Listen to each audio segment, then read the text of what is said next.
il m'est arrivé une chose terrible. J'ai étalé un scénario, développé des personnages, créé une intrigue. Et mes joueurs et leurs personnages ne vont pas du tout dans la bonne direction. Il semble que je vais devoir improviser.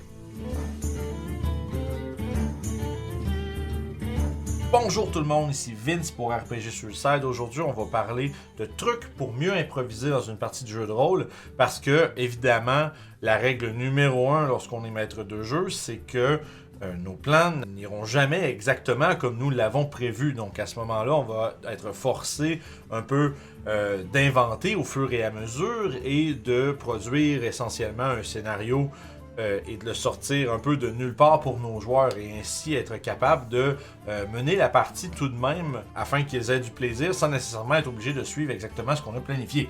Donc, j'ai aujourd'hui quelques trucs pour vous qui vont vous aider probablement à, disons, entre guillemets, mieux préparer votre improvisation. Ce que j'entends par là, c'est que parce qu'une bonne improvisation en jeu de rôle, ça se fait toujours mieux lorsqu'on a quelque chose d'un peu prévu en arrière. Donc, quelque chose qu'on peut référencer ou qu'on peut utiliser afin de rendre notre improvisation, disons, la plus contrôlée possible. Donc, bien évidemment, ça ne veut pas dire d'avoir un scénario complet de A à Z dans notre poche au cas où est-ce que les joueurs font autre chose. Quoique, ça peut pas nécessairement une mauvaise idée, mais ça peut être quand même laborieux de se faire un plan B au complet à chaque fois que les joueurs vont faire quelque chose. Ou pire encore, si une session termine sur une genre de fourche où est-ce qu'il y a plusieurs options possibles, puis que vous n'avez malheureusement pas eu la diantre bonne idée de consulter vos joueurs sur ce qu'ils avaient envie de faire, ben là, vous allez être pris pour préparer 6, 8 voies différentes pour vos joueurs, puis ça, ça va vous coûter beaucoup trop de temps. Donc, moi, un truc que j'ai, disons, en premier, c'est d'avoir une bonne quantité de références.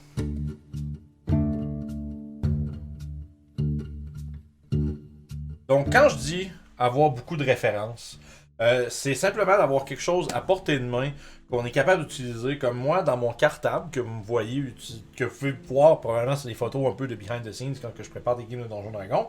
J'ai toujours une grosse liste, par exemple, de noms de personnages, on les voit pas très bien, mais tout ça, c'est tous des noms individuels que j'ai pour plusieurs races pour Donjons Dragons, donc plein de noms à portée de main. Si j'ai besoin d'improviser un personnage, je peux très rapidement y faire référence. Quand je dis les références, c'est d'avoir ce genre de choses-là à portée de main. Quelque chose qui vous permet de ne pas avoir besoin de réfléchir à quelque chose de nouveau. Comme par exemple, si vous êtes dans les... on s'entend, j'ai parlé tantôt de scénario, mais ça peut être pour des choses plus petites, évidemment, l'improvisation. Ça peut être une interaction dans une taverne. Quelqu'un demande, c'est quoi le nom de la serveuse? Je vais aller lui parler. Puis le nom de serveuse, ça va être, écoute, ça sera Folcor, et c'est un homme. Non, mais tu sais, ce genre de choses-là, tu sais. Puis, essentiellement, ça permet d'avoir un paquet de trucs. J'ai également, pas juste des noms de personnages, mais aussi des noms d'événements. Comme on peut avoir une embuscade, on peut avoir un assassinat, on peut avoir une famine, un tremblement de terre. Ici, j'ai comme une liste, une demi-page de termes qui peuvent être des sources d'aventure. Fait que si jamais votre aventure ou votre session est un peu mollo, un peu molle, les joueurs s'emmerdent un peu, puis savent pas trop quoi faire, ils sont pas trop actifs, tu sais pas trop quoi leur faire faire.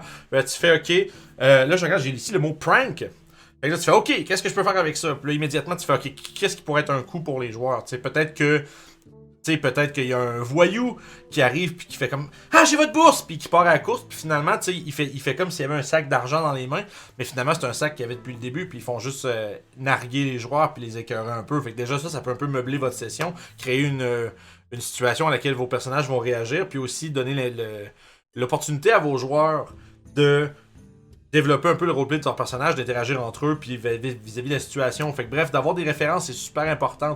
J'ai également des feuilles pour des coupes de cheveux, des styles de moustache, styles de barbe, des descriptifs de personnages. Donc avoir ça à portée de main, là, un 5-6 pages au début de votre cartable, qui a tout ce qu'il faut pour être en mode improvisation, je pense que c'est la clé numéro 1.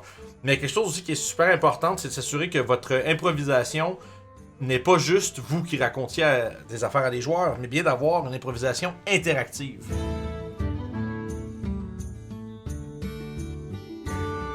Ce que j'entends par improvisation interactive, en fait, c'est lorsque vous créez un événement de votre crue sur le moment pour meubler votre session, vous allez devoir créer quelque chose avec lequel les joueurs vont pouvoir interagir, parce que sinon, vous allez les asseoir là, puis leur dire ben voici ce qui se passe, puis essentiellement partir sur une dérape pendant comme 20 minutes, pendant que les autres vous écoutent en se demandant mais où va-t-il comme ça? Puis la réponse c'est probablement nulle part. Si tu parles tout seul, tu risques de te ramasser à tourner en rond, faire des boucles, faire des nœuds, puis après ça, ben les joueurs vont faire bon ben on s'emmerde, on fait rien finalement, on l'écoute parler, puis tant pis. Fait que c'est important d'avoir de quoi avec les joueurs peuvent interagir quand on fait de l'impro. Non, pas juste pour leur amusement, mais bien entendu pour que eux aient du temps de parole, ce qui vous laisse à vous du temps pour réfléchir. C'est important. Faut que les joueurs, puis c'est encore point bonus si vos joueurs se mettent à interagir entre eux à propos de la situation que vous avez donnée. Parce que là, vous pouvez les écouter, vous pouvez penser, un peu écouter qu'est-ce que les autres y pensent, parce que si vous êtes en mode improvisation, vous avez peut-être aucune idée d'où ce que vous en allez avec tout ça, mais si quelqu'un donne une hypothèse, ben là, il y a deux choses à retenir. Peut-être qu'on va pouvoir utiliser cette hypothèse-là parce que c'est une bonne idée, puis de deux, le joueur va être content parce qu'il l'a deviné, mais en fait, la réalité, c'est qu'il vous l'a dit. Donc finalement, vous volez un peu les punches de vos joueurs, puis évidemment, si vous faites ça trop souvent, ils vont s'en rendre compte, mais de temps en temps, ça peut être une super de bonne idée pour se sortir du pétrin. Donc, créer quelque chose avec lequel vos joueurs vont interagir, ça va vous laisser le temps de réfléchir, ça va vous donner probablement des idées avec ce qu'eux vont dire en réponse à vos actions. Donc, puis parlant de eux qui répondent, et de parler des joueurs qui répondent, qui donnent des idées, c'est important de prendre des notes.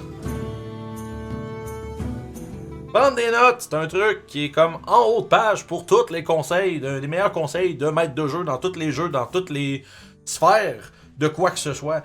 Prenez des notes sur absolument tout, la couleur des cheveux de la serveuse que vous avez dit, son nom, qu'est-ce qu'elle a dit aux joueurs, quelque chose que vous allez pouvoir reprendre puis réutiliser par la suite, qui va donner l'impression que votre scène d'improvisation a finalement fait partie de l'histoire, finalement on peut ramener à quelque chose à ça. S'il y a moindrement de quoi d'intéressant qui sort de votre séquence, prenez-en en note parce que vous allez pouvoir y revenir, puis aussi vous allez surtout être capable de plugger ce que vos joueurs ont peut-être sorti comme théorie ou ont peut-être manifesté de l'intérêt pour quelque chose. Fait que là, tu fais OK, j'ai dit que la serveuse allait pas trop bien, son frère est au chômage à cause d'une bande de criminels qui ont brûlé sa maison. Là, tu fais oh, bande de criminels, brûler une maison. Fait que là, tu prends ça en note à côté. Puis là, soit tu peux y revenir avec un autre événement, ou bien si jamais les autres ça l'intéresse de poursuivre ça, tu fais on va aller trouver qu'est-ce qui s'est passé à votre frère, ça a pas l'air juste, etc. Groupe loyal bon, c'est super rare, mais on sait jamais.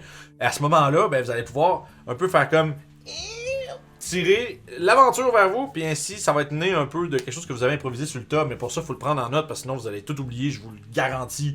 Histoire de prendre des notes, puis de, disons, consolider tout ça et d'avoir un peu un regard frais sur ce qui s'en vient puis ce qui est né de votre séquence d'improvisation, c'est important de prendre une pause. Prendre une pause, ça va vous permettre de faire un nombre de choses. Quand je dis une pause, c'est pas 30 minutes, c'est genre un 10 ou 12 minutes. Juste histoire de dire à tout le monde, bon, ben, prends des verres d'eau, aller salle de bain, tout ça. Pendant ce temps-là, toi, tu peux aller comme reparcourir tes notes. Tu peux développer sur des éléments que tu trouves intéressants, que tu vas probablement vouloir poursuivre pour le reste de la session. Ça va te permettre, entre autres, d'avoir un genre d'espèce de petit moment pour brainstormer avec toi-même, puis aussi de réfléchir à c'est quoi les éléments narratifs que tu as mis en place, puis comment est-ce qu'ils peuvent interagir avec ce que tu avais prévu. Peut-être ramener les joueurs sur ta track sans nécessairement que ça paraisse. Puis tu sais, ça va laisser le temps un peu à ton cerveau de refroidir parce que si tu fais de l'improvisation, là, t'es en mode ton hamster il tourne le plus vite qu'il peut là. Puis ça veut dire que probablement que tu vas je veux pas dire te brûler, mais tu vas éventuellement faire des erreurs, ce genre de choses-là. Fait que c'est en prenant une toute petite pause. Puis évidemment, si vous partez en impro constamment, vous n'allez pas être constamment en train de prendre des pauses. Il faut faire attention. Il va falloir, par exemple, choisir son moment. Trouver un petit moment où il y a un petit moment de tension qui s'est créé dans votre histoire. Puis à partir de là, ben ok, on prend une petite pause. Tout le monde fait comme oh. Puis là, tout le monde dit comment ça. Puis aussi, pendant votre pause, écoutez les discussions. Écoutez ce que vos joueurs disent. C'est pas fini là. Ça, cet élément-là, là, d'écouter les gens, c'est pas fini. Fait que, prenez des notes. Puis à partir de là, ben, vous allez être capable d'un peu partir sur quelque chose de semi-préparé. Peut-être penser à ce qu'il y a des créatures qui vont être dans le chemin. Peut-être planifier une rencontre. Puis là, on parle évidemment, c'est sûr que je me fie beaucoup sur le modèle de Donjon Dragon 5e édition, mais vous pouvez évidemment transposer toutes ces idées-là dans n'importe quel jeu de rôle finalement. On s'entend, c'est comme un genre de fondation sur laquelle bâtir pour avoir une belle maison improvisée. Fait que ceci dit, une fois que vous avez pris votre pause, vous êtes prêt à repartir, l'important c'est de ne pas retomber trop vite dans l'improvisation. Donc, ce qui m'amène à mon dernier truc, improviser le moins souvent possible. Ça a l'air un peu con comme conseil de dire, ben pour mieux improviser, improvise moins. Mais c'en est un qui est bien vrai.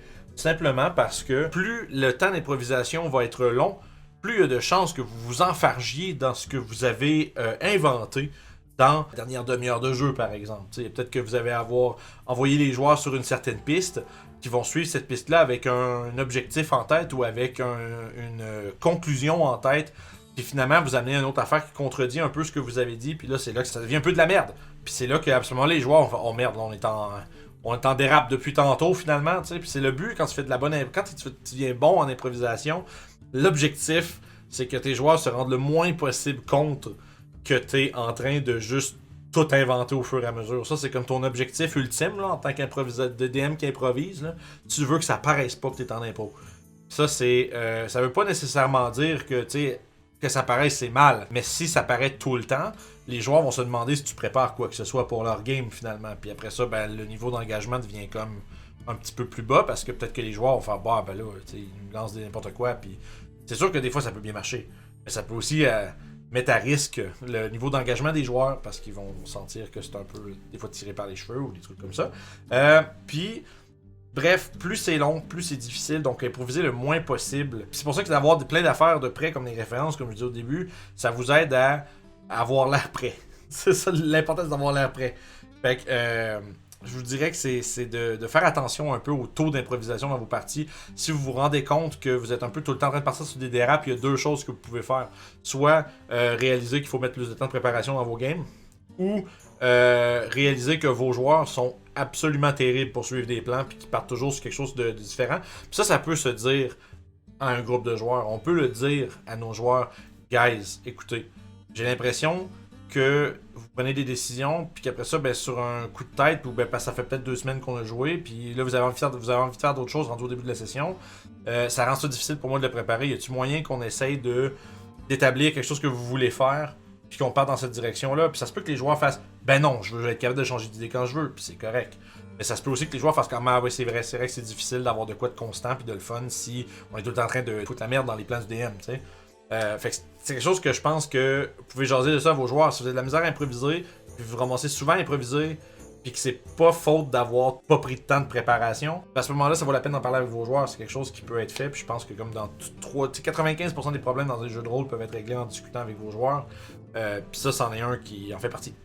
Donc en conclusion, je pense que en utilisant les trucs que je vous ai fournis aujourd'hui, vous allez avoir les meilleures chances que votre improvisation soit la meilleure qu'elle peut être. Fait que, sur ce, moi, je veux savoir dans les commentaires en bas, je veux savoir vos trucs à vous pour l'improvisation. C'est quoi vous préparez? Vous avez un peu comme arme secrète dans le cas où est-ce qu'une aventure ou une session part complètement sur le dérape, puis que vous avez besoin de rajouter quelques éléments ou de tout simplement même créer une nouvelle aventure ou une nouvelle accroche d'aventure sur le spot.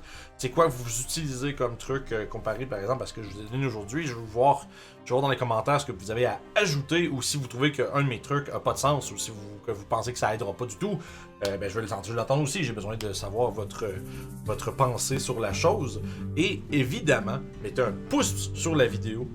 Abonnez-vous. J'espère que vous revoir la semaine prochaine pour une prochaine capsule.